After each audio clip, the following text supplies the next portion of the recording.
Good morning, everyone. My name is Sarah Branch and I'm a member of the Creating Pathways team, and I'll be your moderator today. We're really pleased that you are able to join us for our 7th webinar of the Create 2020 webinar series. Live team events means that while you can see and hear us, we cannot see or hear you, but we would really love to know who's on the line. If you haven't already found it, please find the Q&A button and type in your name and location and say hi to everyone. It's great to see all the people who join us on these webinars. Using the Q&A button now will be a good practice for where to enter any questions you have about the webinar. These will be answered at the end of the webinar during the Q&A session, but you can post your questions at any point in the process. I'd like to now do an acknowledgement to country. I acknowledge the traditional custodians of the lands on which we meet today and recognise their continuing connection to land, waters and community. I pay my respects to them and their cultures and to elders past, present and emerging. I extend my respect to the Aboriginal and Torres Strait Islander colleagues who are present today on the line throughout all of Australia. I'd like to also remind you now as to all of the webinars that we have been presenting over this time and a couple of future webinars that are still continuing. We would have preferred by this time to have all of the webinars completed, but unfortunately because of COVID-19 that just was not possible. But we do have 2 more webinars coming up in November, on November 11th. One starting at 11 o'clock, but might start a little bit later just so that we can have the minute silence for Remembrance Day. And so the one starting in the morning is the capabilities and uses of the new economic support and reporting tool, and the one that will be held on the afternoon on the 11th of November is titled Leading Family School Community Engagement in Professional Learning to Support Children's Wellbeing. Each of those webinars will be presented by our colleagues. The morning session will be presented by our colleagues from from Australian National University, and the presentation in the afternoon will be led by our colleagues from the Griffith Institute for Educational Research. You can find out all information about these webinars and others at the creatingpathways.org.au site. You'll be able to find the recordings for many of them, for all of those past webinars, as well as any information about those 2 upcoming webinars as well, how you can register. Just as an interesting fact, this is a word crowd of all of the organisations who have registered to attend these webinars. Overall, we've had about 550 registered attendees to all of these webinars, all up, and we've had about just over 250 attendees who have attended live and viewed the webinars live. So it's just really quite amazing to see the range of organisations and people interested in these topics and what we've been presenting on. And if we go to a further slide, it demonstrates, so this is just how different, the different types of word clouds that are emerging from the different types of webinars that we've been giving. So, it just demonstrates that certain organisations are more interested in some tools and others are interested in other tools, and it just shows the wide range of people who are interested in all of these topics. So it's now only up to me to introduce Professor Ross Hommel, co-director of the Creating Pathways to Child Wellbeing project, who's going to lead this presentation. Over to you, Ross. Well, thank you, Sarah, and Sarah and Kate on my right hand will be contributing to this, continuing to contribute to this presentation as well as me. And I again, extending thanks to our colleague and Griffith alumni and adjunct fellow, Dr. Brian Bumbarger. Brian, if you're listening, I've pinched a few of your slides again for this presentation just because they're so good and they make the point so well. So the focus today, as we advertised last week, is future directions for community-based prevention, utilising create tools, resources and methodologies. In particular, we'll provide you some information about some of the nuts and bolts of how to use the resources that are gradually going on to Real Well. And there's an outline of what I want to cover, what we're going to collectively cover this morning. Just returning to a couple of points that we made last week, the need to build infrastructure for place-based collective impact initiatives. We know that we estimate there are probably around 100 active collective impact, place-based collective impact initiatives in Australia, probably more than that. I don't know that anyone has a complete census of all the current projects, particularly those that aren't directly funded by state or federal government. We need to think about that idea of building infrastructure and look at various ways it's been attempted overseas and in Australia as well in the past. We need to look at that in the context of models of research translation, so-called, which is a very arrogant kind of phrase because it really presupposes the white-coated God professor handing down on tablets of stone all the findings of research which the humble users should just go and use. It doesn't quite happen like that in the real world, funny that.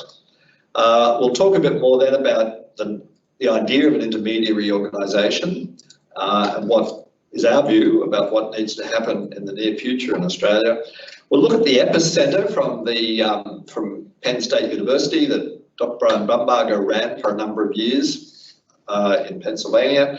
An example of one model of a very successful intermediary. Then we'll go back to Real Well, have a look at Real Well as an emerging intermediary organisation that will have a life beyond the CREATE project. And as I mentioned, accessing Real Well resources, just some brief information about that. Then we'll be finishing with an overview, a very quick overview of an exciting new project that's just emerging through Griffith University, funded by the Paul Ramsay Foundation. It's currently called Co-Creating Community Capability in Logan and Brimbank. A snappy title is currently being, people are debating, what a good project name would be. We aren't quite there yet.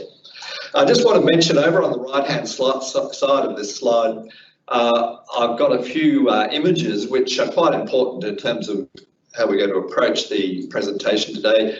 Wonderful book called Using Evidence by Sandra Nutley and her colleagues, published a few years ago now. Here it is. It's a book that's been on my shelves for a long time. I've only just remembered that I had it. I knew about it. I've been working through it just in the last week, and there's some fantastic ideas in there about models for research translation. Real Well, of course, I mentioned, and the Co-Creating Community Capability Project. And the slide on the bottom, with all the ups and down dots, I'm going to explain that as well in a few minutes. It's really about how you achieve impact, social impact, shifting the dial for disadvantaged children in particular through investment, and the stages that have been particularly our experience in terms of trying to move from a long-term research project to positive impact at scale.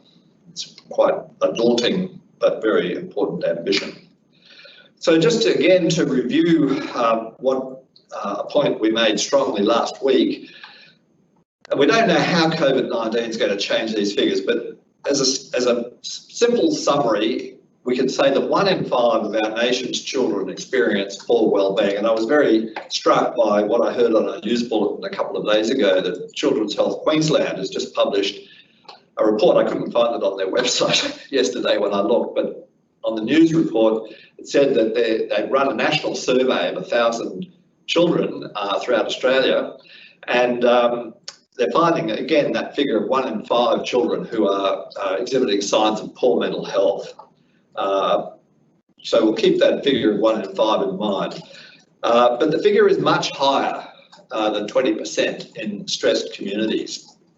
Those that are more vulnerable, like Logan and Brimbank actually, seem to always cop it one way or another. And the reality is that in this country, extensive and prolonged investments in community services have failed too many of our children. We know that for our Indigenous brothers and sisters, the dial hasn't shifted appreciably, although there are some promising signs. And it's also true for children of all races who are socially disadvantaged. So what's the missing link? Again, to use last week's message as a springboard for today, there's absolutely no question that many groups and organisations are working hard to make a difference to child wellbeing. It's not a lack of money really so much.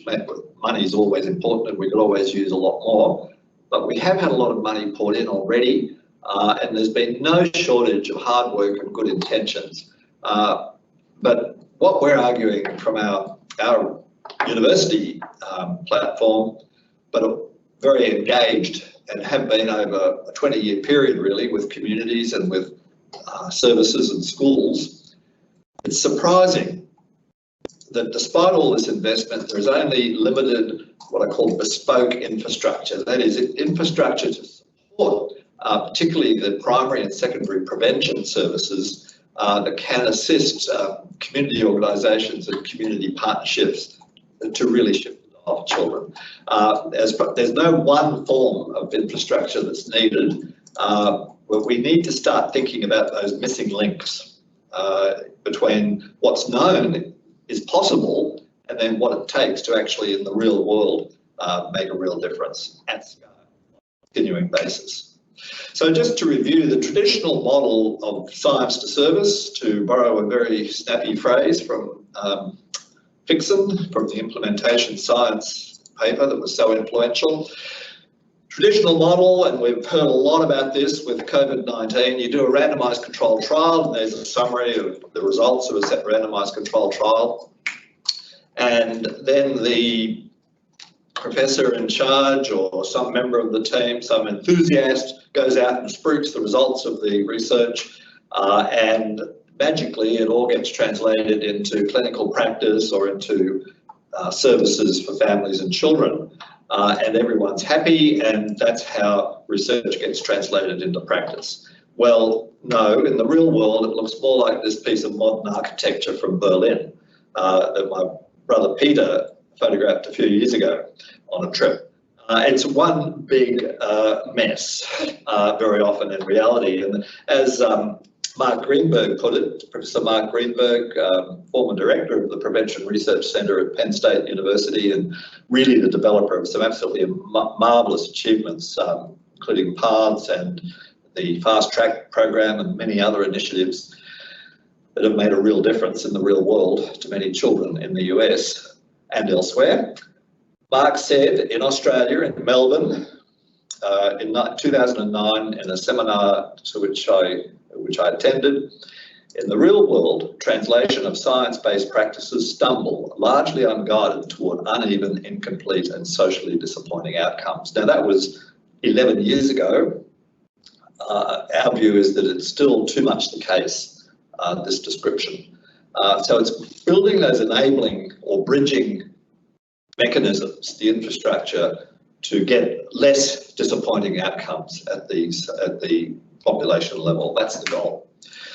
So again, to remind you, I think I mentioned this in a previous webinar, we make a distinction in prevention science, and this is one of Brian's slides, a distinction between type 1 research, which is what we hear about every day with the development of a vaccine for COVID-19, taking the epidemiology, the etiology, the theory of causation, what's causing the problem that the problems that we're concerned with. In the case of the vaccine, obviously COVID, and then doing the rigorous testing, usually through randomised controlled trials of what's going to work. That's type 1 prevention, and that's where the lighthouse projects or programs like Triple P and the Perry Preschool program, David Oll's Nurse Family Partnership program for very vulnerable young pregnant teenage women, and so on and so on. That's the process of development of these inspirational flagship or lighthouse programs, which have been applied in many parts of the world with great success, but usually not on a population scale. Type 2 translation is concerned with taking those proofs of concept that it is possible to achieve preventative purposes in terms of a whole range of behavioural health problems for children and young people in communities. It's possible to shift the dial. How do we then translate that to real-world settings, through training, financing, support?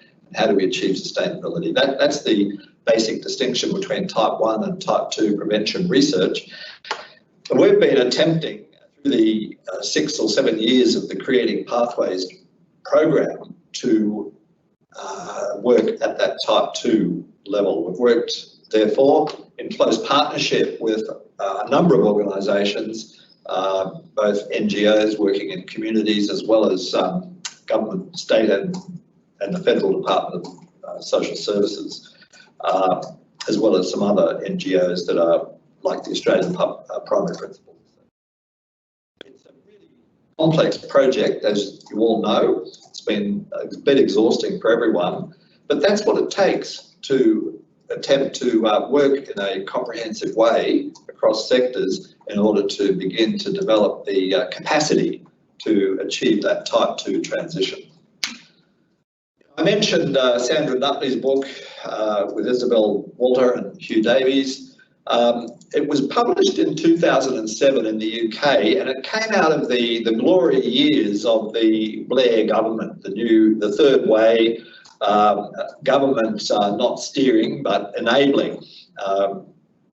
Government's not rowing but steering, setting directions and then enabling or empowering particularly non-government organisations to pick up the reins and to utilise evidence to achieve research-based outcomes, but in routine real-world settings. That's what the book's all about, and it's based on really, really solid case studies of work with social services, with criminal justice, with health, and with educational services in the UK.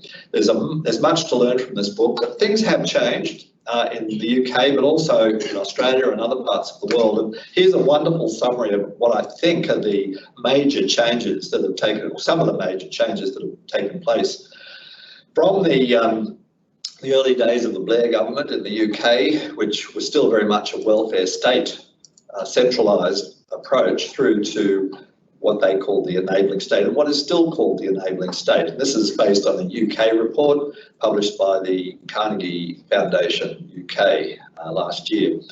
So instead of setting targets or quotas for delivery of services, the emphasis these days is much more on outcomes. I'm sure you're all sick to death of hearing about outcomes-based funding, but you won't.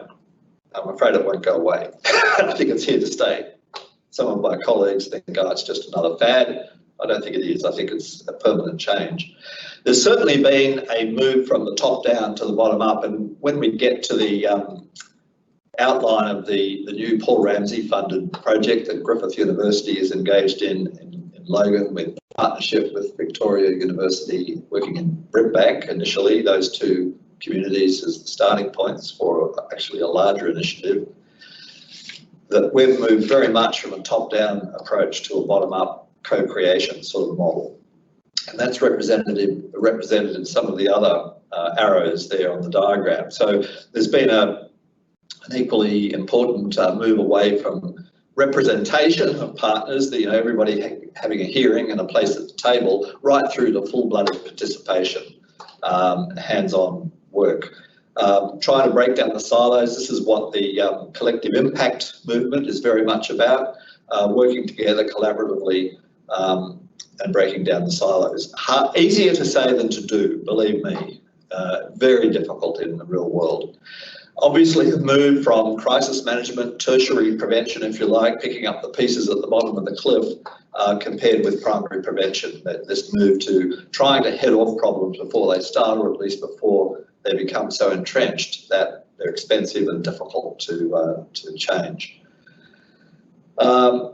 Very much nothing about us without us, not doing to but doing with, in partnership, and again, the last arrow, less emphasis on federal or state government services controlling everything, as it were, rowing toward enabling the third sector, that is the civil society and the NGO sector, to pick up the slack in terms of the funding of services to more sensitively and in a way that is more attuned to the needs of communities to operate, to do that better than government can do. I think that's the thinking behind all of these trends. So keeping that in mind, there's still nevertheless a great deal in Nutley's book that is extremely important. And I think thinking through the context in which the creating pathways and real well models have been developed, these are all still very important approaches to the problem of research translation. The first model that Nutley talks about is the research, and this is evidence to practice. There are separate chapters on evidence and policy and many other details. I'm just taking one part of Nutley's book here. But the first model is research-based practitioner model. This is a bit like when I visit my specialist cardiologist every 2 years to check out that my heart's still beating. And he's a walking encyclopedia of what the latest research says about the appropriate drug treatments for someone in my condition, and he's always quoting this randomised control, which has been done in 15 countries and cost $50 million. And there's a lot of money goes into health research, particularly research that helps ageing white males like me to stay alive a bit longer. It's not a fair world, have you noticed? But my cardiologist is a practitioner, a research-based practitioner. He really knows the research and he applies it every day in his consultations. But boy, you pay for it, or at least my health fund does. This is typically not what we see in the chaotic, busy world, particularly of socially disadvantaged. Maybe we should see a lot more of it, but there are some limits to this model as well. It's still very much doctor-client sort of model, a linear process of research to practice, applying research in instrumental ways, what works and what works best in this context. Whereas research can actually shed a light on a whole, as we've seen, for example, with the role of collective change facilitators, it can help to throw a real sharp light on the complex processes, the human processes that are involved in that transfer of knowledge and the application of knowledge. And of course, you need practitioners with a high level of professional autonomy, and this is contested space. I know that it's as much true in many of our community agencies that the frontline professionals in community settings don't always feel they've got the autonomy to operate in the way that they would like. They probably do have a fair bit of autonomy, but certainly not the level of autonomy that would be envisaged by this research-based practitioner model. Nevertheless, it's a very interesting way of, and when it works, hey, it works well. The embedded research model has more of a focus on the organisational level than on the individual practitioner. So research is embedded in systems and processes of practice, so it gets embedded in standards and policies and guidebooks and procedures and various tools that are developed and checklists and so on. You're probably familiar, this is certainly a direction that we've been going in Australia. Policymakers and local service managers have responsibility for keeping that system of and processes up to date and attuned to new knowledge as it emerges, as well as to the changing needs of people in need. Still, in this model, research use is seen as fairly instrumental and fairly linear. So it's still, taking the tablets of stone from on high and translating them into the processes of organisations and the policies of organisations. And of course, the mechanisms for ensuring that all of this happen are funding, which is directed at that end, performance management, KPIs, regulatory regimes. You're very familiar. This is probably true of a lot of what happens in the health sector at the moment with COVID. Then the organisational excellence model, and we won't do much more of Nutley's book, we won't have time, but this is, I think, a very, very interesting model for research translation. The argument is that successful research depends on local service organisations or local schools through their capacity for leadership, management and organisational arrangements. And this, I think, chimes well with the work that our colleagues, Professor Greer Johnson and Bev Flukiger have been undertaking as part of the Creating Pathways project, and you'll be hearing about on November 11. It's really embedding change as a responsibility of the local leadership, in their case, the school principal, as a change agent. But the real trick is to change the culture of the organisation, both at head office level, but also at the local level, in terms of local offices or partnerships.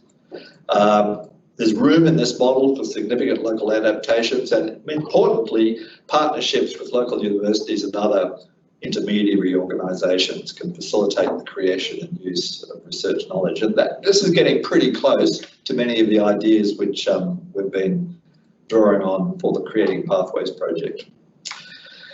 So to summarise what we're currently thinking about how the various kinds of intermediary organisations could support place-based innovations for child and youth wellbeing in Australia, here are a set of principles, and we'll then look at the epicentre as one way of putting this into practice, and then go back to real well as an emerging intermediary.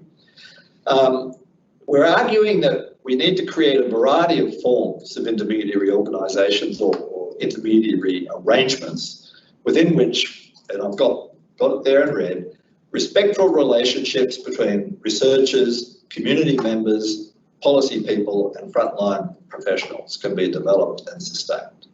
In other words, between the research community on the one hand and the funders, the users, the designers and the deliverers of services and educational curricula. It's getting everyone in the same room, not necessarily literally and not necessarily simultaneously, but creating settings and arrangements and organisational structures which allow for the evolution of those respectful relationships. And I've often used this word respectful because fundamental to the create model, the R and create, and fundamental to any kind of intermediary working has to be the willingness to sit down and hear the other's point of view, to hear their experience, and not only to hear it, but to act on it. And that can include the children who are alleged to be, intended to be the ultimate beneficiaries of our work. It should certainly include their parents, and it should include school communities and preschools and childcare centres. This could be as broad as you want to make it, or as narrow, depending on your specific purposes or the point at which you are in the evolution of this concept.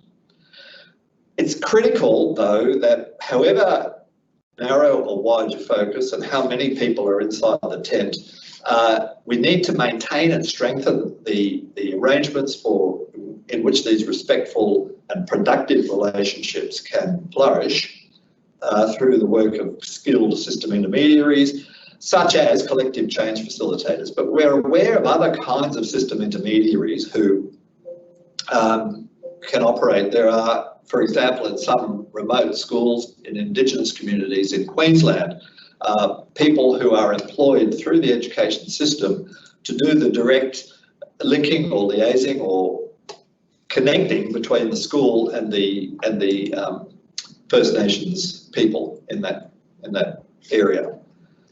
Often they're Indigenous people themselves. In fact, I think they all are. That's another form of system intermediary. We've spent a lot of time and effort on this concept of collective change facilitators, and we'll come back to summarising some of the emerging directions in that work. We'll hear from Sarah in a few moments.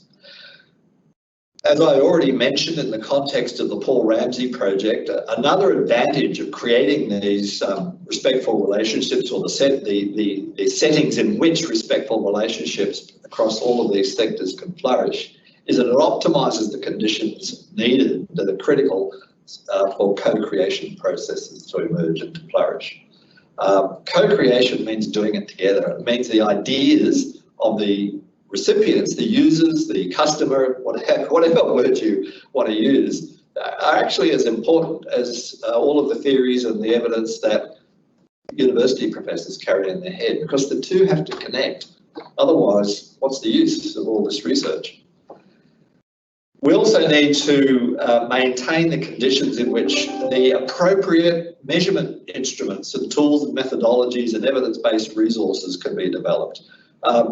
It's not a question of developing new measures of anything in a vacuum. You need to be in close connection with real people with real needs, whether they're the people who are delivering services and trying to achieve outcomes, or whether it's schools trying to keep kids in school and keep them and give them a capacity to concentrate long enough to learn something so that they can have a good life, ultimately. Depending on the context and the need, we need tailor-made resources that are going to empower those users to do their job better, whether as parents or as service deliverers or as teachers or healthcare workers. And you can't limit the nature of that because it's going to emerge through the co-creation, through the shared understanding of need and the agreement through respectful collaboration of a small number of priority goals.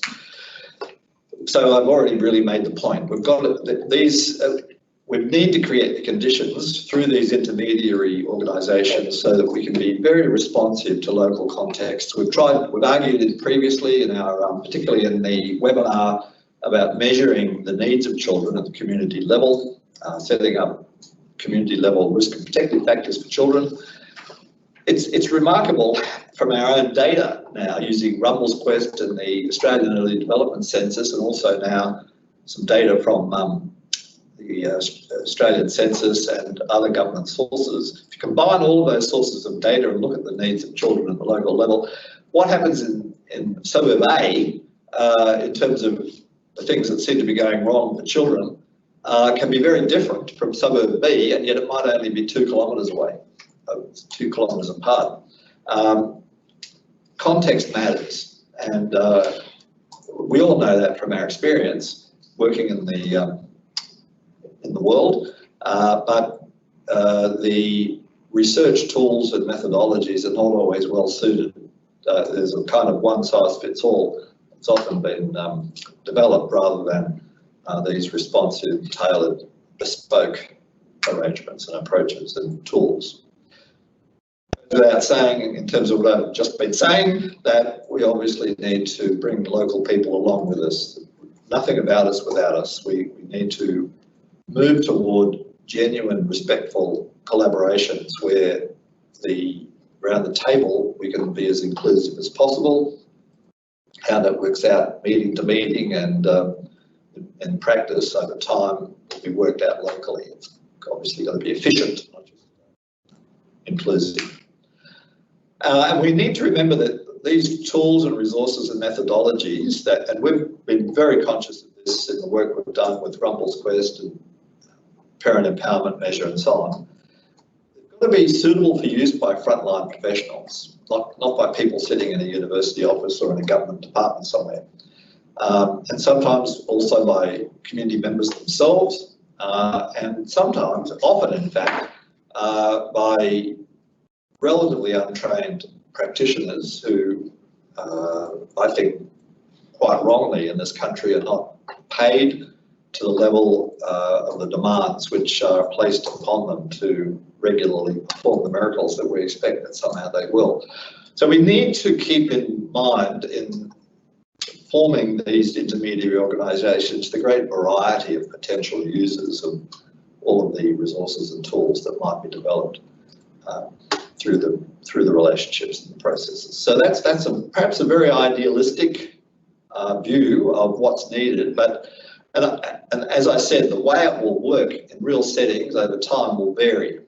But these, I think, are the critical principles that need to be implemented. I mentioned the EPIS the Evidence-Based Prevention and Intervention Support Centre, which was part of the Prevention Research Centre at Penn State University, still is. It's functioned now for quite well over a decade, I think 15, 20 years now.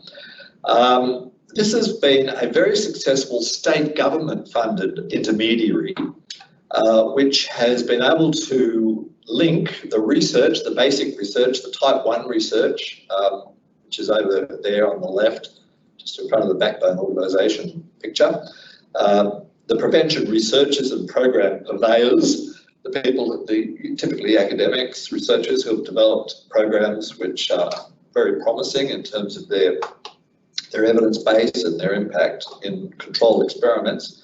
Bringing those people together with the policy makers and the funding agencies and the people in the prevention delivery system, the providers, the practitioners and the community coalitions that operate at the local level. So it's a linking or connecting organisation. Interestingly, I think I might have mentioned before that in the case of Pennsylvania, they had continuous funding each year under both Republican and Democrat regimes who are equally committed over that period to evidence-based practice and to the use of data to guide the selection of services. Now, what did they actually do? You've heard some of this before. They used people who were employed to provide technical assistance to communities, particularly community coalitions that were implementing, for example, Communities That Care was a major initiative. But those people also, and the centre itself, assisted with the translational process that we've talked about.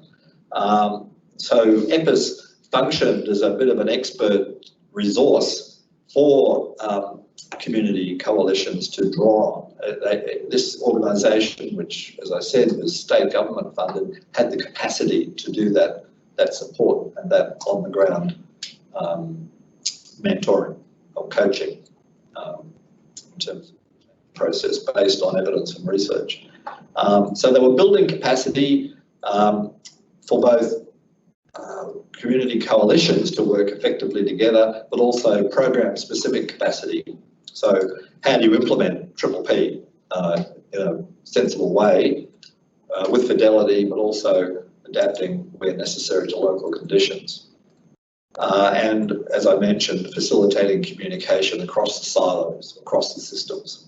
So that was the epicenter in a nutshell. I really haven't done it justice. There's a lot more one could say, and there's papers published, like the one on the bottom right-hand corner of this slide, which you can go and read about in more detail. This is a good model. I like it.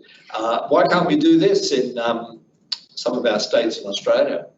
I might, depending on the outcome of the election and when it's the right time, I might go and suggest this to the whoever the Premier is, see if we can get some, a few more $1 million could just add to the black hole deficit. We don't seem to worry as much about that at the moment. We shall see. And importantly, going back to this concept of infrastructure, building this prevention support system in the way that the EPIS Centre did, particularly through the work of technical advisors, but in other ways, allowed the infrastructure to support technical advisors to be formed, as well as the methods and measures needed to collect data and to do research. So the work of technical advisors and the research process itself were braided together.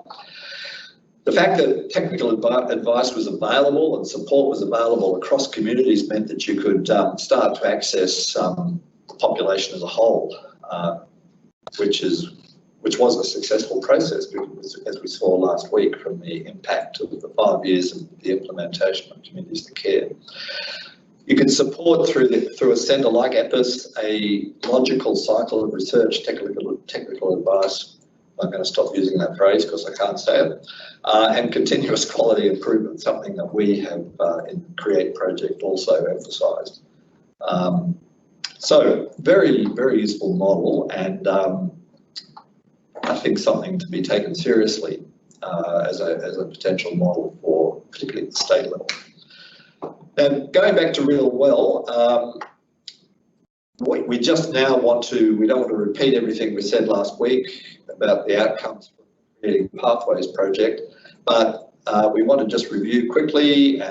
We've had some questions. Well, how do you actually continue to use Rumble's Quest or PAIM or any of the other resources we've talked about after the end of the Creating Pathways project in December this year? We're going to attempt to answer that question fairly briefly this morning.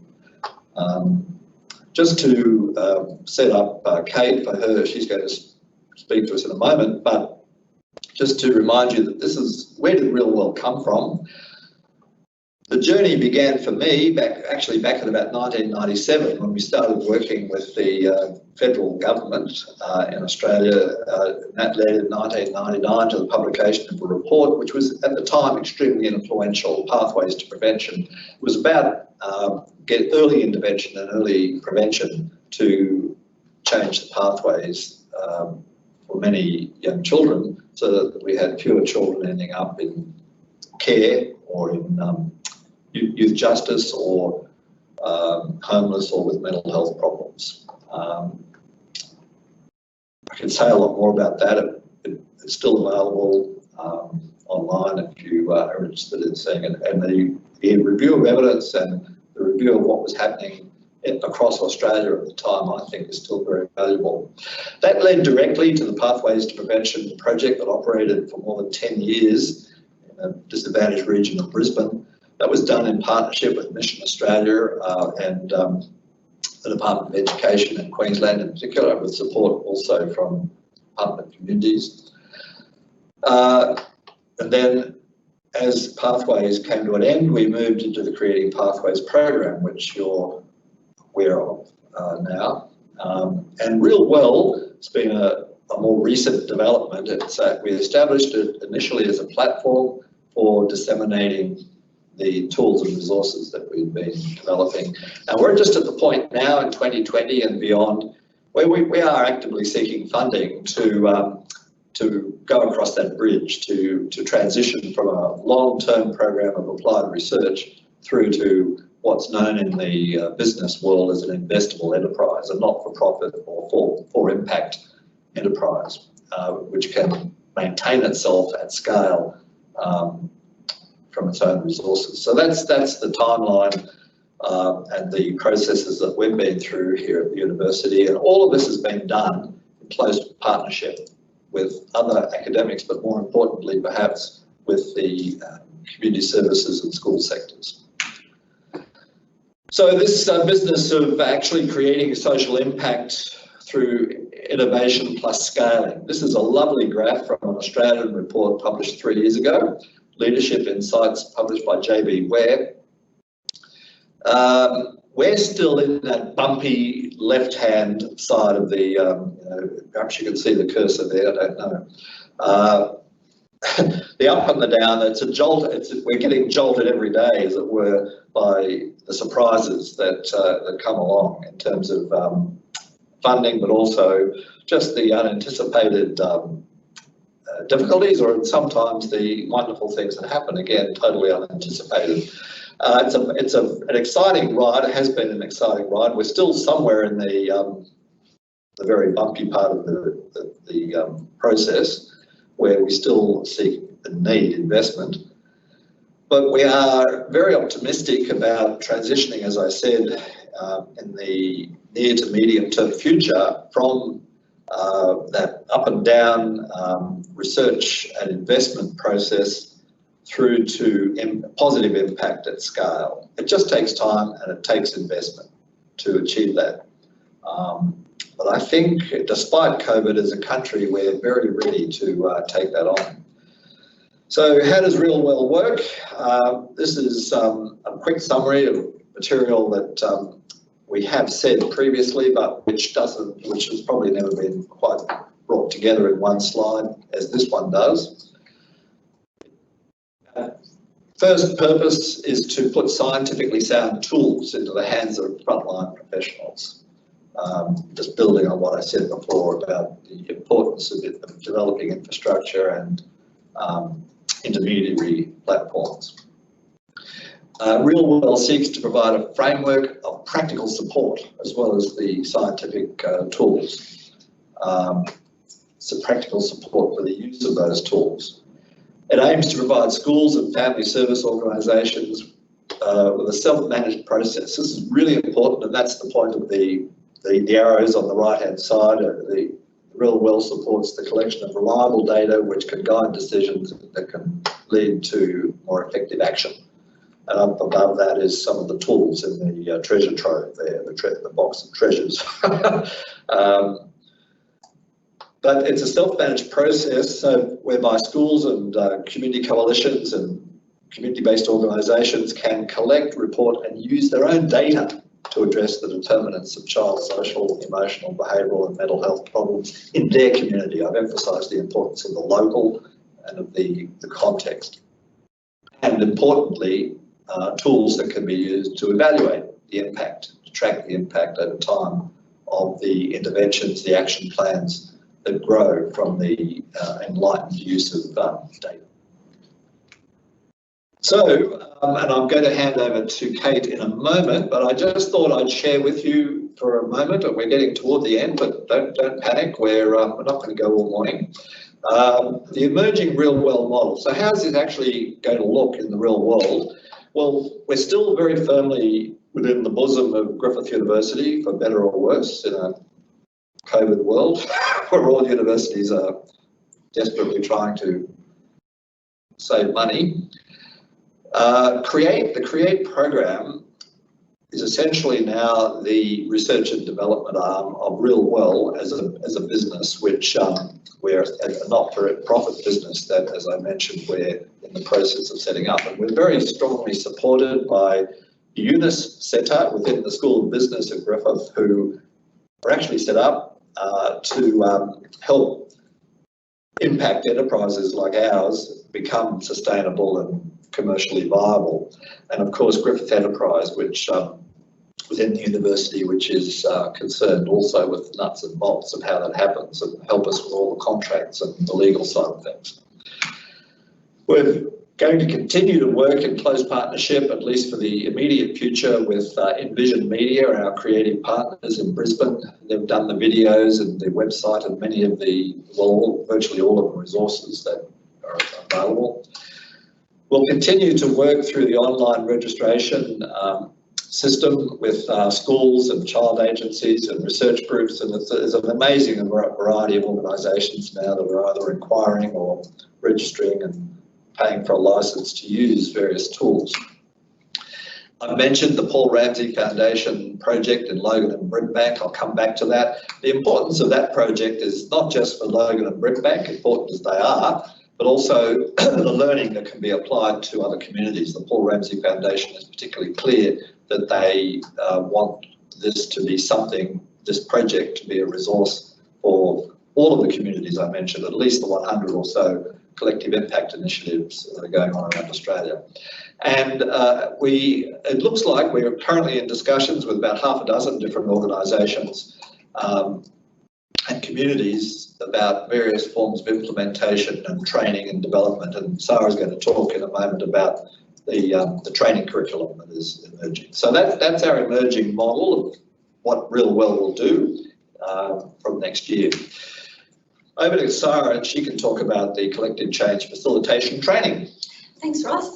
Yes, so our plan is to continue to develop the collective change facilitation role, and in particular to develop and refine a training program that possibly could be delivered into organisations, but also we're currently, due to COVID, actually, we've got the opportunity within our own university to provide a short course professional development courses as well. So we're looking into whether we can embed this training program within the university setting, which would be excellent, because then people at the end of the training program actually receive some sort of certificate from a university, which would be very, very, very cool.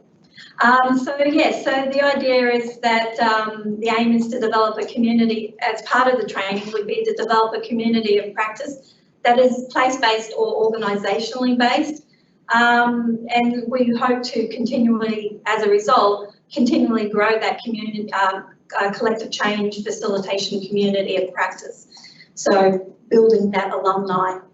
Each training program will develop a community of practice artefact that participants and facilitators co-develop, which then the participants can then keep as a symbol of their community of practice. And the artefact will be based on a framework, and the training actually will be based on a training framework drawn together from the work over the past 10 years. As a result of our learning from the past couple of phases, there will be a focus within the training on the importance of enabling access, time and to build the relationships that create the safe spaces for that training. And so far, 2 sites have indicated that they would like to participate as pilot sites to trial the implementation of a 4-day collective change facilitation training program. Due to COVID, we weren't able to do that this year, but we're looking to do that in early 2021.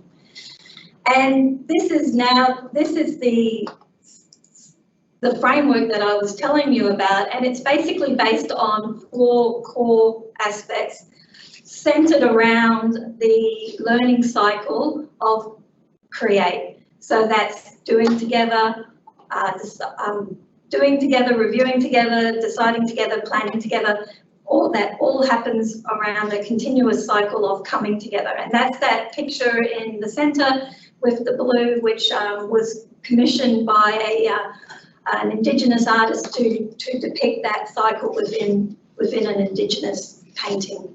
And the 4 core areas are the art, which I see as being very much related to community development, the science, which is very much prevention and implementation science, and then you've got the facilitation, which is about leadership and servant leadership and change agents, and also learning. That's the cycle of learning and emergent practice.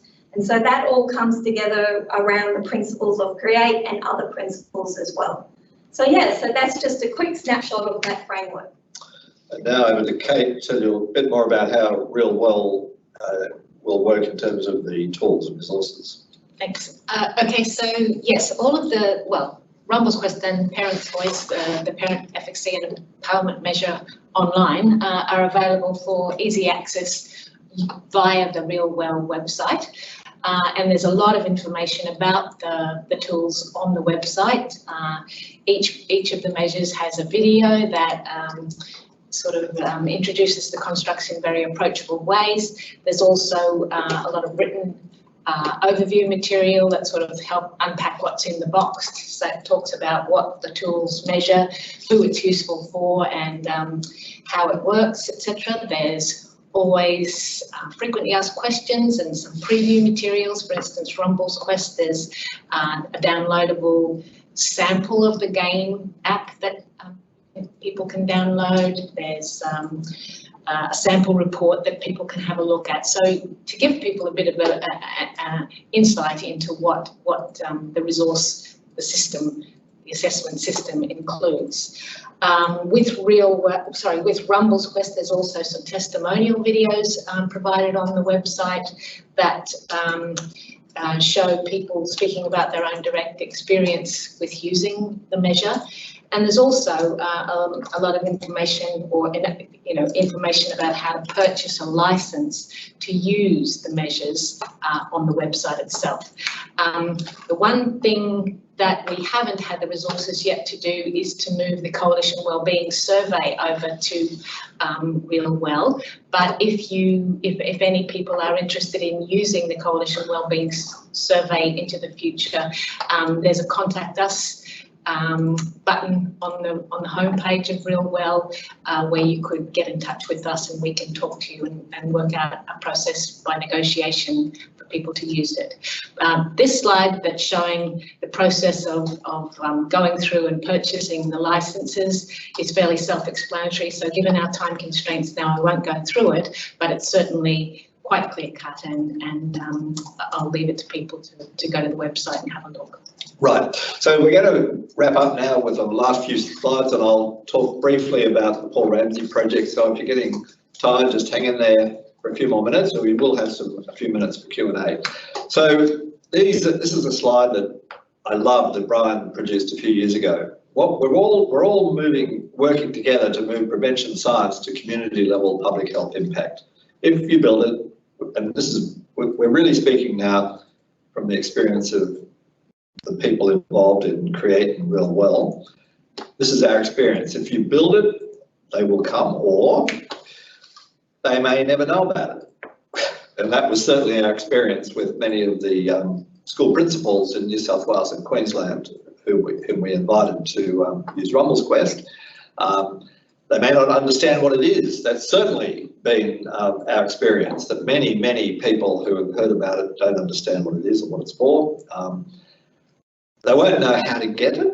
We've had many queries along those lines. Then they won't think it fits their situation. We've also had that. We still have that on a weekly basis. That may well be right. Depends, they've got to make that decision. Or they'll think they already have it, and or they'll see it as competition. We've had that. Or they'll decide they should build their own. A number of the organisations and groups that we've talked to have said, okay, well, it's a good idea, but we need to build our own tools and resources. Good on them. It's not as easy to do as they might think, but that's one reaction. Or they'll adapt it into something unrecognisable, and we've had that happen as well. I won't give examples, but bits and pieces have been taken by some groups of some things and used in ways that we think are perhaps not optimal. Or alternatively, beyond all of those partial or negative or whatever responses, they will come and they'll love it. Then they'll want you to make 10 more just like it in surrounding communities now. And we've had that as well. If we had $1 for every time somebody said, have you got a Rumbles Quest for teenagers, then we'd probably have enough money to fund the development of it. But no, we don't. But that's typically the sort of response that can come, and that people decide they really do love this, and then they want more and more and more than you can possibly service. So to finish, I just want to mention briefly this exciting emerging project, which is being done in obviously a partnership with Logan Together and with the other organisations and initiatives going on in Logan and in Brimbank in Victoria. Co-creating community capability to break cycles of disadvantage. And essentially the Victoria University group, the Mitchell Institute, are working at the adolescent and young adult level to work to provide pathways, to help build pathways for school leavers to get into productive jobs in the workforce. That'll be a huge challenge post-COVID. And then for our team at Griffith, we're all directly or indirectly part of this process at the moment, although we're not yet at the point where we've appointed a director. I think that could come reasonably soon. But we're focusing on the early years, 0 to 8, or at least 0 to the end of primary school. Essentially a bit flexible there, but certainly including the antenatal and infancy period as well as primary school. We want to work with those communities where the universities already have a strong presence. So this is an opportunity through the Paul Ramsay Initiative to actually bring the research communities of both universities into stronger alignment with the work done in the communities. This is why I think it's very exciting. I've already emphasised the importance of co-creation, point 3, and point 2, the importance of data-driven and evidence-based approaches. And the aim is to achieve lasting systemic change. And I won't go through these in detail, we don't have time. And perhaps there's a bit of hyperbole in these slides. I didn't design them myself, but I think they're a great set of goals. Co-designing a theory of change, both with the Paul Ramsay Foundation, who want to be very actively involved as funders. It's a 5-year initiative, fair amount of money, although probably never enough given the size of the challenge. Number 2, building capability among the people who support place-based initiatives, monitoring experiences and outcomes, supporting the communities to form new and strengthened collaborative partnerships. And number 5, developing accessible, user-friendly electronic tools and resources. You'll see the fingerprint of the Create project throughout all of these slides and the information about the Paul Ramsay project. But of course, there are other sources of influence as well.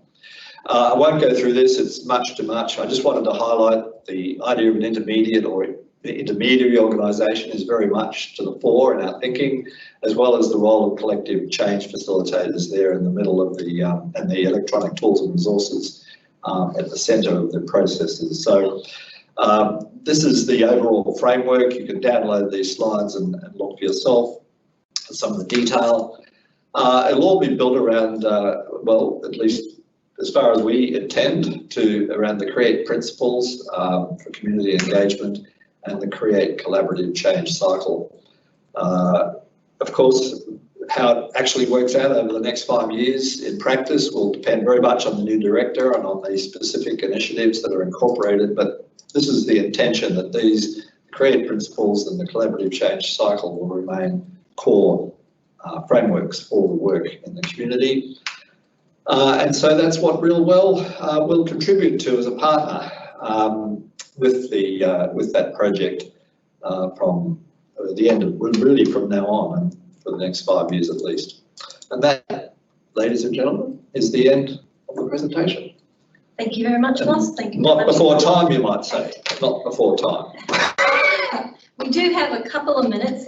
We have one question so far that says that it's from Anonymous, and what supports do community service organisations need to develop research practitioners, embedding research in all the work that practitioners do? So what I would say is that this is a long-term change that you would want to seek to do, which probably would be supported by training research, training around the notion of research, but also training in terms of supporting leadership, the leaders within community coalitions, to look at embedding a culture of action research cycles of learning within what they do and how they do that. And by doing that, you would actually be embedding a research practice approach to work. But in order for that to happen, there has to be change within organisations to enable this change to happen. So that might be changes within policy and procedures to enable leaders to actually go about making that change in culture. Is there anything you'd like to add to that? And I think funding to support it. Yes.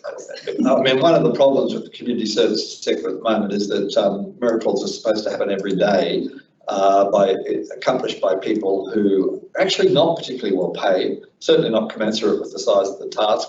And one lens through which you could look at this whole process of transfer of knowledge and embedded researcher or whatever is a complex set of processes for professionalising the sector, but hopefully without losing the context-specific knowledge and the relationships and all the rest of it, which are absolutely fundamental to effective work. So, but this has to happen in this country because, and in other countries, I suspect, because if we're going to keep kids out of the youth justice system or out of the child protection system, and if we're going to improve community cohesion and all the rest of it, we really, I mean, these are tough problems, and there's a great shortage of magic bullets, silver bullets in this field. So we've got to build the knowledge incrementally. I'm a great believer in the embedded researcher model because it really accords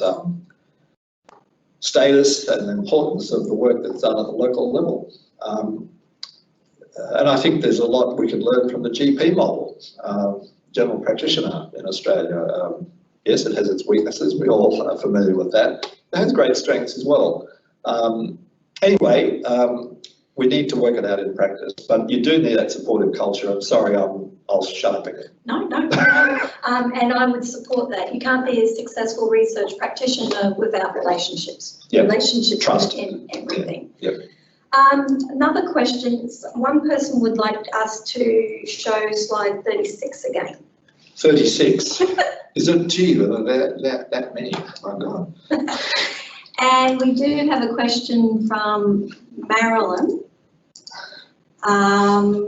Is there opportunities for Griffith researchers with focus on child wellbeing in the local community? I'm assuming that's in relation to the Port Ramsay family. Yes, very much so. And things have been slow to develop just because we haven't had a director, and we didn't want to jump in. When I say we, the steering group and the senior leadership in the university, right from the Vice-Chancellor, wanted to take co-creation seriously, and there's a whole year devoted, the first year, to really develop, doing the community engagement and the development of the systems of communication. So the university research and teaching community can be much more embedded an understanding of of the real needs of the Logan community. And Sarah is going to be part of that process. It's already been funded part-time by the project to begin that process of community engagement. So does that answer the question? I think so, Right. and definitely will be, I expect, having conversations within the Griffith community as well as Griffith community as well as the Logan community. And we're very happy to work with our colleagues in other universities too. We're not being precious about this. With regard to this particular slide that you asked to look at again, and you can download this and look at it in more detail yourself, but there really needs to be another revision of this now in terms of the language and some of the goals, but overall it's still an accurate reflection of thinking that went into the successful proposal to the foundation. And Brian has has a comment to add, I think, to the research practitioner question. I would add that formal long-term partnerships with researchers and research centres also would help the research practitioner, as referenced in the Rhodes paper cited in your slide. Correct, and also in the Nutley book, Using Evidence, well worth looking at. Yes, personally, I think university researchers and universities have been rather shut out from this hurly-burly world of community services and evaluations and so on for a long time. Not entirely, obviously, but I think there needs to be much more full-blooded. There needs to be ways of bringing the university communities into closer alignment with these urgent social And I would say issues. Universities probably don't do themselves any favours themselves in terms of connecting with the community as well. Absolutely. Yeah. Terrible. Okay, this might have to be our final one because we are over the hour mark. Comment only from Stella from Families Australia. Australia used to have a training guarantee, showing my age, might help with supporting research practitioner skills and knowledge. Totally. Wouldn't that be wonderful?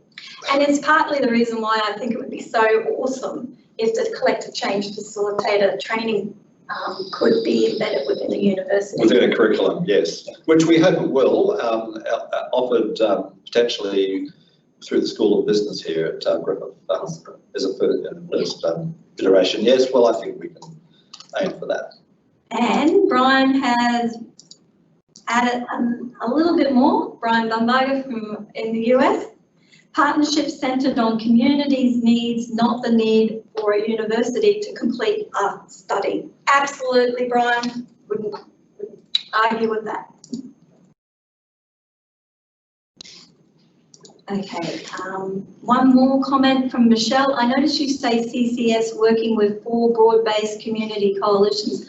Are you able to outline which they are? No, look, this was a goal as much as a reality. There are actually a number of community coalitions already in both communities, so that may have to, that number 4 may have to be revisited in the near future. The important point there is that there is a space for collective change facilitators to work with collaborations at the local level to support them. But yeah, we're not stuck on the 4. All right, I think that's no more comments, no more questions, so I think we're probably going to finish up. Well, thank you everybody for your attendance today. It's been a pleasure, although always a strange experience speaking into a camera and a blank wall, but great to get those questions. Yes. So just as a reminder, the slides are accessible and the recordings are accessible via the creatingpathways.org.au blog site. And also on that site will also be how you can go about registering for the 2 webinars that will be both on the 11th of November.